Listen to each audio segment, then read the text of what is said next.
Hi everyone, welcome to our class, and I'm so happy to see you all today. I hope you're fine. I hope you're well, and I hope that you've been resting for a while. Siyempre, mahirap naman na sabihin na ah, sana okay lang kayo. Ang sad naman. But anyways, well, because of this pandemic, we have a lot of things na nabago, and we are really hoping sana na yung first week ng January tapos na tayo lahat. Kaso hindi ko talaga ma-upload ang ating lesson. I don't know why, because I'm really not feeling well, and aside from that, ang daming nangyari. Nagkaroon we have a lot of biglaang webinar for the Microsoft Teams, and aside from the webinar, I guess kasi parang for me kasi it's very unfair na yung isang section lang yung mahawakan mo tapos yung isang section hindi. Then aside from the webinar, pero na-postpone siya. So ayun. And I believe na hindi rin gano'n kadali ang Microsoft Teams. It's really hard for us to manage that. Marami tayong worries about Microsoft Teams, but we're trying our best to cope up. And I know gano'n din kayo as a student. Now, for our lesson, this is the fifth lesson. Was actually really hoping that we will meet, but I guess sa presentation na lang tayo magmi-meet talaga. And but to guarantee that you will listen in our class, I will announce this. The first, for your examination, for your quiz, you will have a 20-item quiz. Five will come from the bonus words that I will tell in this session.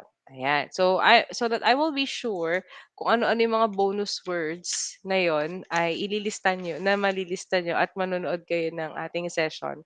And dito natin makikita yon um, kung talagang inyong ginawa. Okay. So malalaman natin kung sino yung mga ay yung mga and also wag kayong 'wag niyong makopyahin yung kaklase niyo. Kasi 'pag pinakopya niyo yung mga kaklase niyo, sayang naman yung purpose natin. Okay. So now let's begin our discussion. Now for Edu 201, and let's begin. So I'll be sharing my screen. As of the moment, for our last period, um a, we will not have a PowerPoint. Sorry. Sorry na agad. Hindi ko na kinayang gumawa ng PowerPoint. So we'll be projecting the module. This is the learner unit 4, learner centered pedagogy, and lesson 6 is the education in emergencies. Now let us read this introduction. Actually, this introduction napakahaba niya. According to this one, education is a fundamental human right for all people. So this is karapatan ng tao. So nakakatuwa kasi we've been viewing education as a right. And it's not just a privilege, pero a right siya ng isang tao.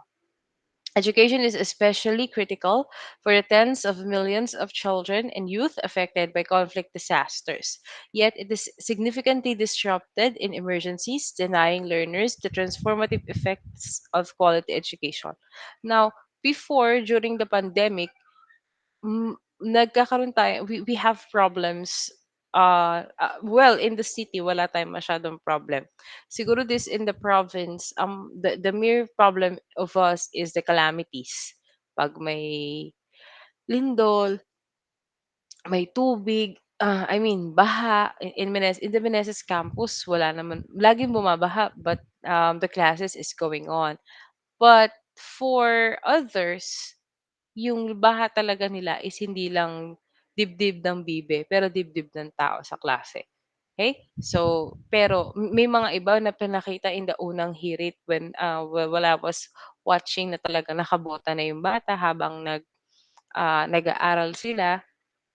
Pero ngayon because, aside from that, may mga bombing, may mga giyera within our country, especially in Mindanao and other areas.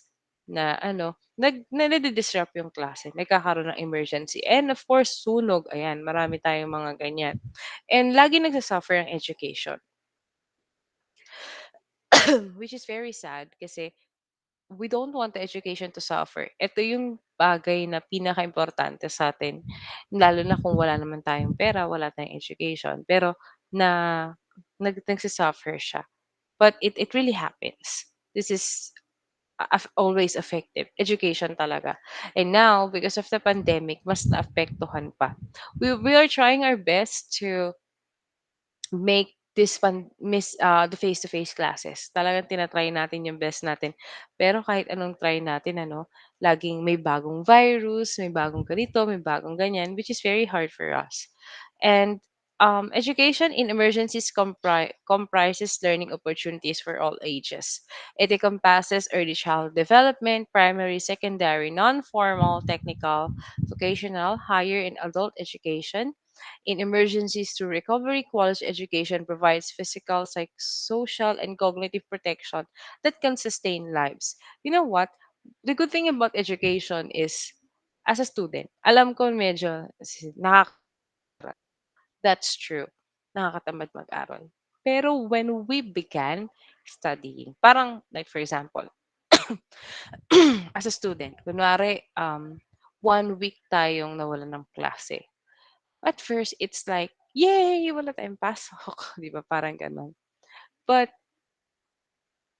'pag dumating na yung klase, 'pag nagsimula na yung klase kasi nga yun yung buhay natin, eh, parang dun na bumabalik yung normal. We have this security, this feeling of being secured when we are in classes, na eto na yung normal, I'm happy. Well, of course, puwera dun sa mga nabubully sila or may problem sila sa school. But for a normal average person, when dumating na tayo sa klase, parang ano na, ito na se-settle na, ito na yung normal. Parang it seems like it's a home. That's why it it's like nung tayo ay nawalan ng naging virtual classes tayo, para tayo natanggalan ng bahay. Yun yung naging feels natin. Well, kahit sabihin natin na some of the students nagkaroon sila ng they became very excited kasi they have the money to make very beautiful virtual classroom na yung parang opisina na pwede nating ayus-ayusin, yung mga gano'n, 'di ba? Yung mga nag-shopping-shopping tayo, Shopee, kahit may mga pera silang gano'n. But still it's different. At the end of the day, we will feel kulang. Meron sa ating kulang na kasi para tayong tanggalan ng bahay. Kahit anong pilit gawin nila, 'di ba? Kahit sabihin natin, mas gusto namin yung face to face kasi parang nawalan tayo. And ang daming videos sa Facebook, nakita ko nga yung kay pangalan nito? Kay basta yung isa na parang meron siya nung una natuwa tayo kasi 1 week walang klase because of the COVID. Ta's unti-unti nagiging uncertain and it's really hard for us. Sobrang painful for us yun, 'di ba? So for this lesson, we'll be analyzing the education emergencies. Now, education emergencies ensures dignity and sustain life by offering safe spaces for learning, where children and youth who need other assistance can be identified and supported. Quality education saves lives by providing physical protection from the dangers and exploitation of crisis environment. When a learner is in a safe learning environment, they are less likely to be sexually and economically exploited or exposed to other risks such as force of or early marriage, recruitment in the armed forces and armed groups or organized crime. So, ma'am, parang ang grabe naman po yung sinasabi niyo. Okay, let's have some examples. Tingnan niyo 'to. Include information how to avoid landmines, how to protect oneself from sexual abuse, how to prevent HIV infection, and how to access all care and food. Now, sa education, doon natin, in education marami siyang nagagawa sa'tin. Aside from the study that we have, aside from the subjects that we need to understand, we also have, practical usage of education in our lives. In education, hindi ka lang naman natututo Well, lagi nating sinasabi na, hindi naman maano natin 'yan, eh, hindi naman natin 'yan makakain, hindi naman natin 'yan magagamit and whatsoever." Yes, that's true. But sometimes education, informal education din naman 'yung natututunan natin inside of the class, na natutunan natin from our classmates or indirectly. Pero because of education, nagkakaroon tayo ng avenue in which we learn something. And aside from that, sometimes it saves us. Dati, 'di ba, ang mga babae, ano ba 'yan, ang mga babae, ang role lang niyan sa bahay ay magdasal, maglinis ng bahay, mag ah, naiingayan ka ba? Ang role lang ng babae ay magdasal, maglinis ng bahay, magsulsi, mag-alaga ng anak. Maraming mga babae ang hindi na pinag-aaral kasi magiging taong bahay lang naman. But because of educating women, na-realize nila that we have the potential, na kaya natin, na may rights din pala tayo, that we could be a better person, that we want. There's nothing wrong with choosing to become a housewife, but that's not the choice for everyone. May mga iba kasi may gusto silang gawin. So that is, because of education, yung mga gusto nila na for example, kagaya ni Leni Robredo, hindi lang siya naging attorney siya, vice president. Gloria Macapagal-Arroyo, naging president siya ng Philippines. Other senators na kagaya ni Pia Cayetano, Loren Regarda, those women, because of education, nag-iba sila.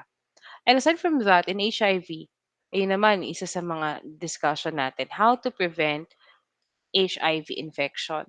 Yun ang HIV infection, 'di ba, akala ng mga tao, lalo na yung mga hindi educated na tao, "Ay, baka madikit ka dito." Parang nagkakaroon ng stigma. Naku, 'pag nadikit ka diyan magkaka-HIV ka, pero hindi. It's a blood transfusion that we learn in our science classes na sex without protection is part of it, 'di ba? Part siya ng atin. And sexual abuse sometimes, alam niyo, ah, may mga tao akala nila although na kasi nga nabe-brainwash sila, na-abuse sila sa bahay. May mga different project kami pinuntahan before sa Plaridel yun, eh, na nagulat kami because we are having this project Proper Touch. This is in partnership with Bulsu, extension service of Bulsu and Plaridel. Parang lungsod ng Plaridel. Ay. Sa project Proper Touch na 'to, nalaman parang sinabi namin na hindi ka dapat hahawakan sa ganito. Parang elementary students yung hawak namin, grade 4 and grade 5. Sabi na, "Hindi ka dapat hinahawakan ng opposite sex kahit ito ay kunwari sa babae, sa tatay mo, sa kuya mo, hindi ka dapat hinahawakan sa ganitong parte." Tapos nung nag-open forum na, ang daming lumabas na puwede daw ano 'yun, paano po 'pag hinawakan, paano po 'pag kinukulong ka, tapos paano po 'pag pinahawakan yung mga gano'n. So, sometimes they didn't know that they're being abused. So, it's important din na one of the things na yung school natutulong sa mga bata yung gano'n, okay. Now, education opportunities also mitigate to the psychosocial impact of conflict and disasters by providing sense of routine, stability, structure, and hope for the future. Ito yung sinasabi ko sa inyo kanina. Parang 'pag nasa loob tayo ng classroom, mainit, mahirap, and everything. Pero yung routine kasi natin na pumasok. Alam mo yung isa 'to sa factor kaya 'pag kunwari, ang 'pag ikaw ay nagkaroon na ng trabaho, parang ang laki ng change kasi nabawasan yung routine mo. Dati 'pag nasa education industry ka, parang lagi mong sinasabi, walang pasok. Ano ba 'yan? Gusto kong pumasok, eh." Parang gano'n. Pero 'di ba gusto natin ano 'yun, mali pala. Ayaw niyong pumasok, parang mga gano'n. Pero pagdating niyo do'n, ah, yung holidays may pasok, yung Sunday may pasok. Walang weekends, weekdays 'pag may pasok lalo sa industry. Sa eduk lang yung may mga holiday. Anong holiday ka diyan? Pumasok ka. Lahat tayo, gusto natin mag-off ng Sunday, pati yung oras. Okey, so medyo na malaki ang nababago. Sabi dito, schools and other learning spaces can act as entry point for providing essential support beyond the education sector, such as safety and security, nutrition, water and sanitation, and health services. Coordination between workers in the education, protection, shelter, water and sanitation, health and psychosocial sectors is essential in establishing learner-friendly and safe spaces. Kaya actually sa isang ang sa public school kasi sa private, baka kasi mayroon sa inyong private.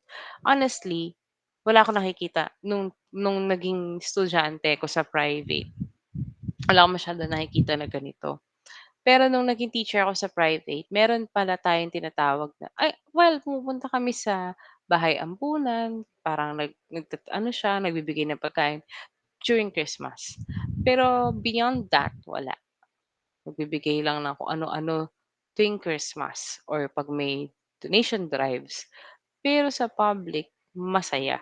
Kasi sa public, naalala ko tuloy, sabi ng mga bata nung nag-observe ako, "Ma'am, lagi na lang kaming pinupurga."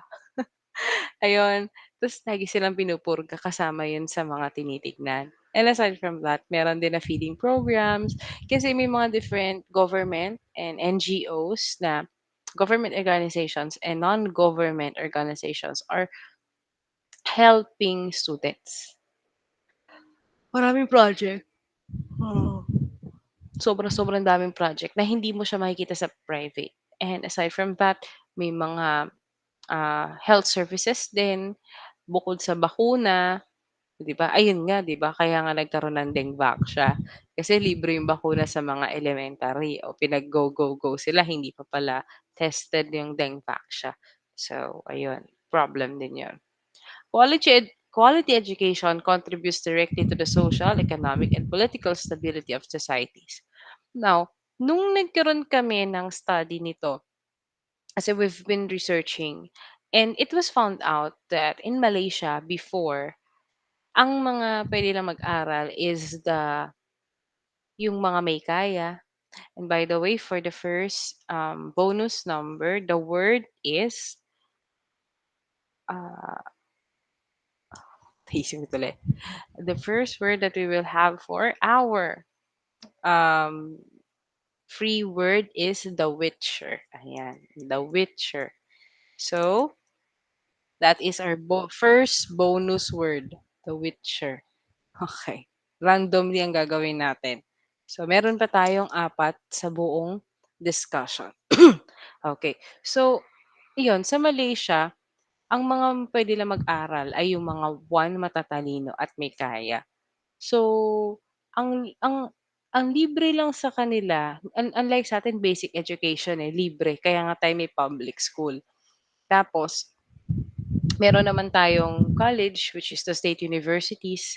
'Pag walang state universities, may mga may mga assistance from the government. So, sobrang gusto ng gobyerno natin na mag-aral tayo. Now, sa Malaysia, hindi. Before ng 2013, bago sila nagkaroon ng blueprint, mga matatalino lang at hindi ang puwede. Tapos kapag hindi ka nakapasa dun sa national exam nila, hindi ka puwedeng mag-proceed into high school. Ngayon, napansin nila na yung mga tao, hindi sila umaangat.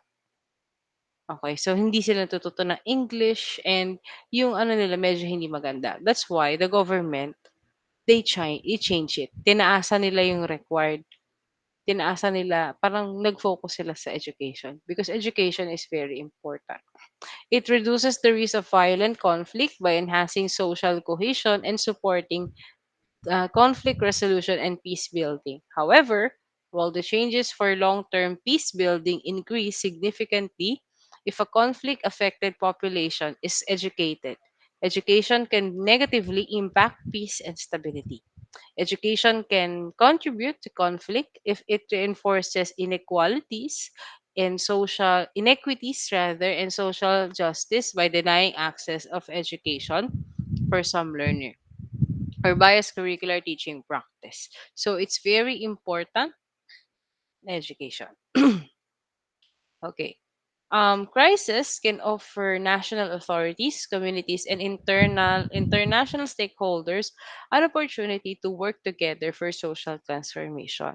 Be creating more equitable education system and structures. Sabi dito, groups that are often excluded such as young children, girls, adolescents, disabled children, refugees, and internally displaced persons can benefit from education achievement opportunities. This can be dividend of a crisis, resulting in improvements in access and education quality. So, di ba, usually, mga lalaki ang ating tinatap when it comes to the crisis. But now, um, although we can fight, okay, hindi tayo kasing galing, kasing lakas physically ng mga lalaki when it comes to that. There are some other ways in which we could help during a crisis. Okay? And aside, parang inaano din nila na through education, kapag edukado ka kasing tao, there's a big chance for you na maayos ka makipag-usap and that you could understand very well and learn how to be a peacemaker. Yan yung dinidiscuss natin. We should be a peacemaker. Okay? Crises provide an opportunity to teach all community members new skills and values. For example, the importance of inclusive education, participation and tolerance, conflict resolution, human rights, environmental conservation, and disaster prevention. Ito yung mga tinuturo. And alam ko hindi some of you hindi niyo masyado siyang directly na tutunan sa inyong mga teachers but rather yung yung mga goals ng education na yun, nakapaloob yan sa mga different disciplines na ginagamit sa bawat subject. Kasi kailangan yung mga bata, 'pag lumaki sila, more on ano sila, peacemaker, okey? Marunong sila yan, yung tolerance nila mataas. Kasi not all the time we need to fight, okey? It's very important for us to learn how to tolerate enough. And it's very important for us to conserve the environment. Lagi tayong tinuturuan yan sa science, conserve the environment, conserve the environment. Bakit tayo kailangan natin i-conserve ang environment? Because when the environment is very damaged, tayo din babalik din sa atin yan. At ang atin, we are we are looking forward na dapat hindi lang sa community natin,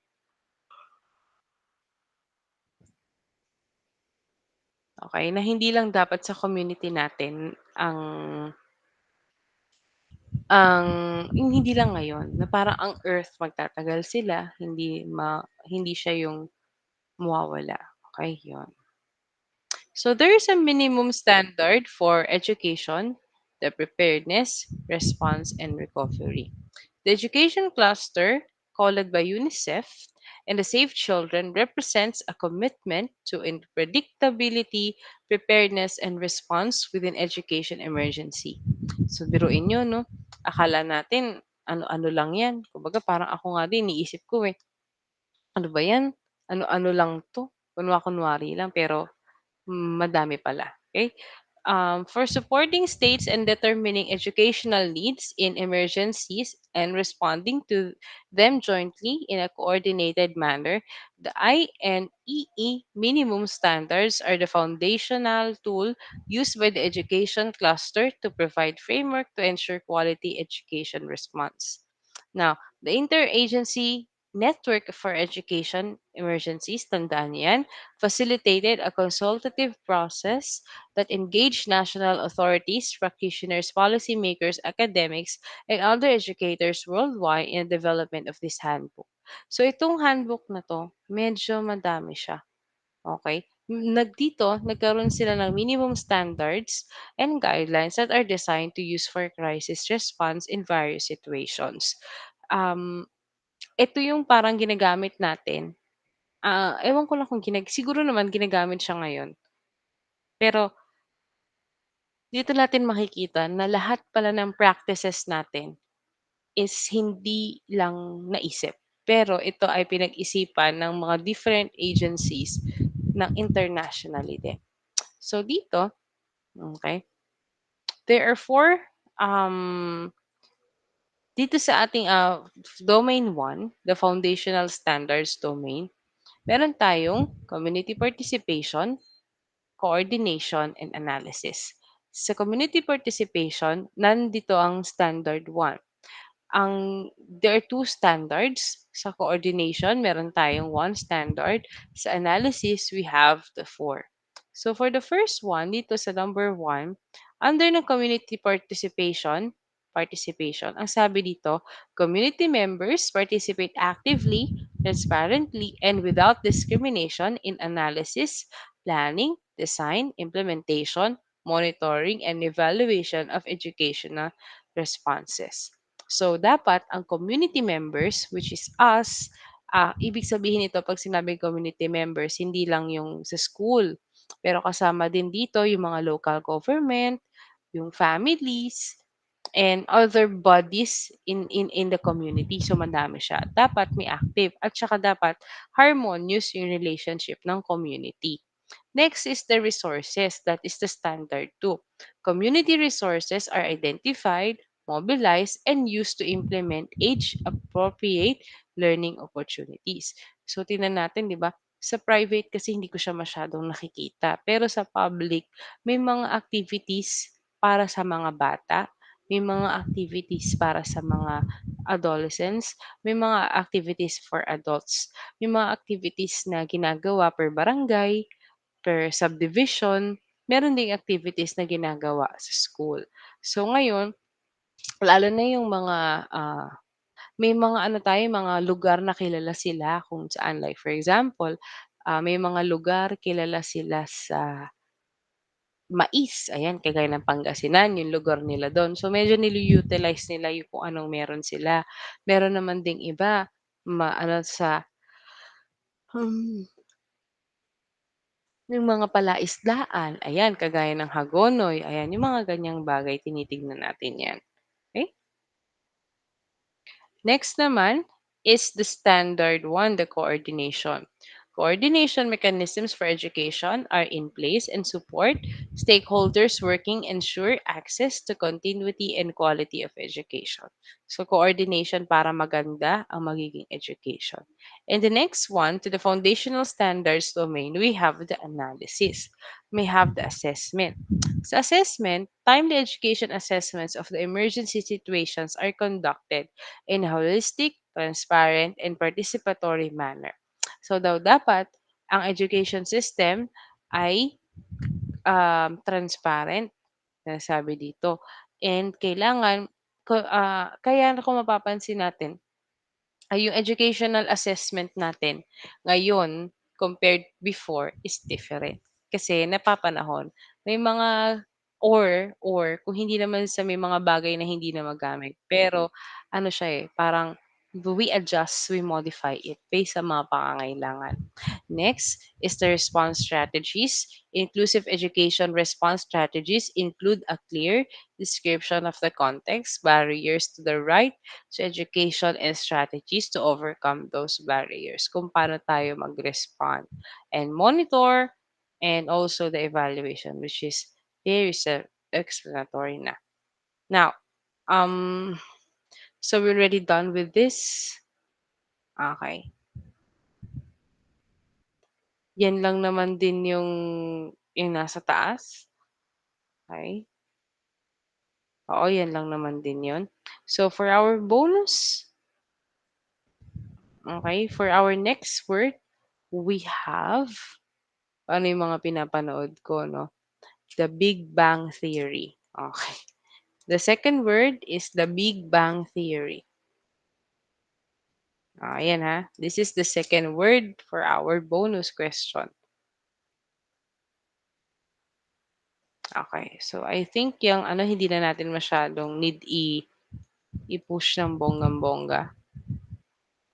Kasi yun lang naman yung importante, yung flow chart. Okay.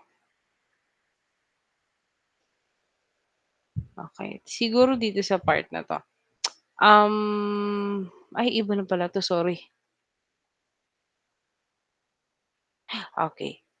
So, wait lang. Okay, tama. Next, let's have naman the foundational standards domain, the community participation, coordination analysis, which is under the teaching and learning domain. So ayan, dito na tayo sa curricula. Standard 2, training, professional development and support. Standard 3, instruction and learning process. And standard 4, the assessment of learning outcomes. So in the first part, the standard 1 is the curricula.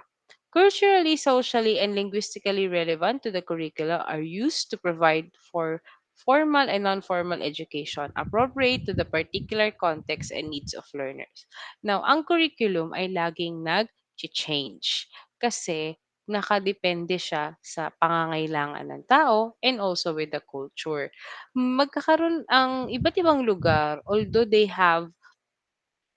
we have this one curriculum, yung sa kanila modified. Like for example, they have a strong cultural sense. More on ano sila sa mga iba't ibang lugar, may mga gusto silang i-ano doon na parang idagdag na may kinalaman sa culture kasi para hindi mawala yung traditions nila. Pwede nilang idagdag yon. Kasi kasama yon sa tinuturo. Sa isang school, ito yung lagi kong sinasabi na, di ba iba-iba tayo ng curriculum. Ito yung lagi kong sinasabi sa mga bata. Sinasabi ng mga bata sa akin lagi. Although this is somehow part of the culture, pero some examples na lang. Ang DepEd kasi nagbibigay sila ng isang curriculum. Meron tayong curriculum rather. Kagaya ng sa SHED, CMO 2017 series of ganito, ganyan, ganyan. So, yan yung ginagamit natin sa curriculum natin. Now, bakit iba't minsan may mga subject ang private school, especially kung yung private school na 'to ay Catholic, na iba sa subject ng isa na same course pero, state U. Kasi meron silang mga vision, may culture dun sa school na yun, and may mga vision, mission, goals sila na mga isinasang-alang-alang. Iba-iba ang vision, mission, goals ng isang eskuwelahan. Kaya iba't iba din sila ng gustong product. Yung iba gusto nila na madasalin yung bata or yung values sa kanila napakaimportante mga spiritual values and whatsoever. Pero sa ibang school hindi masyado. Gusto nila na more on matalino yung bata at maano sa science and virtue kagaya ng Centro Escolar Integrated School, Science and Virtue. PSU, research-oriented, globally competitive, kaya more on ganito. So, nakadepende yung curriculum natin sa kung ano yung gusto ng school. Pero usually, mga private school, sila yung may mga nakadagdag sila. Like for example, sa anong tawag dun sa course nyo na ano, yung core values nyo na course. Ano yun yung yung DYCI, anong title ng subject na yun? Ayun. May grade yun, 'di ba? Ayun. Ayan, kagaya sa Dr. Yangas College, meron silang DYCI na subject, the core values na subject. Sa atin, sa BSU, ang mga nursing students, wala tayong gano'n. Bakit sila meron? Kasi kasama yun sa curriculum nila at ang gusto nila, alam ng mga bata kung ano ang core values ng ng school na yun, which is not wrong. Which is perfectly okay. Kasi gusto nila na ma-realize ng bata na gano'n klase. Actually, dapat meron tayong gano'n, eh. Dapat nga meron ng BSU nun kasi kailangan alam natin yung vision, mission, goals, objectives, and also yung mga kanta natin, Bulsuhim, Bulso March. Sa'min kasi high school kasi ako graduate kaya kabisado ko, eh. Pero dun kabisado nila. Alam nila yung history, yung mga gano'n. Pero sa atin walang gano'n, eh. Nung nag-aral ako, ewan ko sa inyo kung meron, parang part na lang siya ng orientation. And dahil kinapakabisado sa kanila yung mga vision, mission, goals, and pinapaunawa sa kanila yung vision, mission, goals, and objectives by heart, they already know it. At naging subject nila yun. Kaya pagdating ng accreditation, wala silang problema kasi alam ng bawat bata kung mapa-college, high school, elementary, alam nila yung core values and they really love it, yun. The standard 2 naman is the training, professional development, and support. Teachers and other education personnel receive periodic, relevant, and structured training according to the needs and circumstances. Ayan, marami tayo diyan. 'Di ba nung bago mag-pandemic, nauso ang outcomes based. So lahat ng mga training namin ay outcomes based. Lahat ng libro, outcomes based. And every single thing, outcomes based. Kasi nauso na during that time. Ngayon, nag-iba na. How to cope up with the virtual learning. Nag-iba. Yun yung mga training namin. How to teach English in ganito. How to teach reading in ganito. So, it's very important to have this. So, nag-iiba-iba. And as a school, kung ano yung kailangan ng school mo, yun ang kailangan nilang ituro. Like for example, ngayon kailangan ng school natin matuto kayo sa learning sa LMS ng Microsoft Teams. So, nagkaroon tayo ng seminar. Bago diyan nagkaroon tayo ng Google activity. Bago diyan may ganito, bago diyan may ganyan. So, madami tayong mga ginagawa. Next is the standard 3, the instruction and learning process. Instruction and learning process are learner-centered, participatory, and inclusive. So, ayan. It is dapat sa teaching and learning domain natin is the uh, ano na tayo, learner-centered. 'Di ba yun na yung tinuturo natin buong buong semester natin, learner-centered, learner-centered. Kasi ito nga yung pinagkaiba nun. Noon kasi naka-teacher-centered, ibang-iba yung style, napakaiba. Pero ngayon kasi more on playing, more on activity, kaya tingnan niyo napakakapal ng mukha ng mga bata ngayon compared sa dati. Hindi negative, what I'm saying is makapal ang mukha in a good way as well. Well, it comes a bad in a good way, which the students nowadays could share what they want, could tell how they feel. But before, hindi. Hindi mo puwedeng sabihin yung nararamdaman mo, na kailangan mo lang 'pag kunwari sinabi, "Mali, mali!" Papaluin ka, yun palo, ayan. Naaksidente na yung magulang niya yan ano? Ayan na, papunta na sila 'no? Ano ba yun? Oo, ayun. Standard form is the assessment of learning outcomes. So appropriate methods are used to evaluate and validate learning outcome. Now, sabi nga nila, ah, ito yung lagi sinasabi, na parang there are different tests, there are different in which you need to the students must be evaluated and there is a proper validation, parang gano'n. So, that's why you need to teach first. Ay, lagi sinasabi, magturo ka muna bago mo evaluate yung estudyante. Minsan naiiba 'no, okey. So, 'yun lang naman. So, that's very easy. So, I guess we need to, ang pare-pareho lang naman kasi 'to, eh.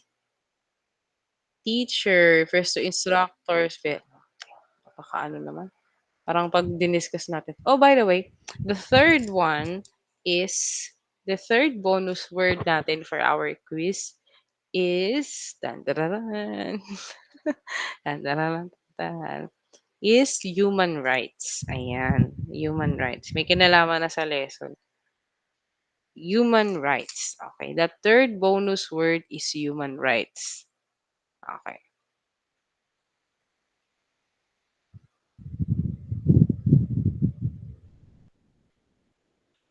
Okay. So, yan. Tapos na tayo sa lesson 4. Okay, I'll stop sharing. So, we'll have the unit 5.